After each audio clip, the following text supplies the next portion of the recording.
રાખજો। પરંતુ આગળ વધીએ, આજના દિવસે જો KPIT ટેક પર ગોલ્ડમેન સેક્સ દ્વારા બ્રોકરેજ રિપોર્ટ જાહેર થયો છે અને આ બ્રોકરેજ રિપોર્ટ બાદ સ્ટોકની અંદર એક્શન પણ છે। શું ખાસ છે આ વિગત બ્રોકરેજ રિપોર્ટની, તેની માહિતી લઈએ સહયોગી શ્રદ્ધા પાસેથી। જી શ્રદ્ધા, જણાવો શું ખાસ આ રિપોર્ટમાં? જી, તો KPIT ટેક પર ગોલ્ડમેન સેચનો રિપોર્ટ છે, તેઓએ ન્યુટ્રલની કોલ આપી છે અને ટાર્ગેટ પ્રાઇસ તેઓએ 740થી કટ કરીને 637ના કર્યા છે। તેમણે રિપોર્ટમાં જણાવ્યું છે કે નબળા ક્લાયન્ટ એક્ટિવિટીઝને કારણે Q1માં આવક જે છે તે 5.2% ઘટવાના Q-on-Q બેસિસ પર અનુમાન બનતા દેખાઈ રહ્યા છે અને H1માં હેડવિન્ડ્સના કારણે FY27માં આવક ગ્રોથ અહીંયાથી ફ્લેટ રહેતો જોવા મળી શકે છે।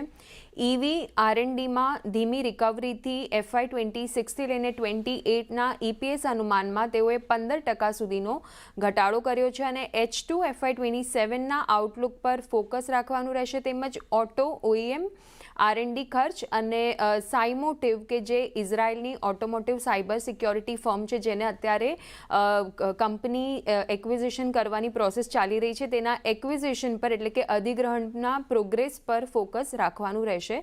સો ઓવરઓલ એક જે રિપોર્ટ છે એના લીધે સ્ટોકમાં પણ આજે આપણને એક્શન જોવા મળી રહી છે।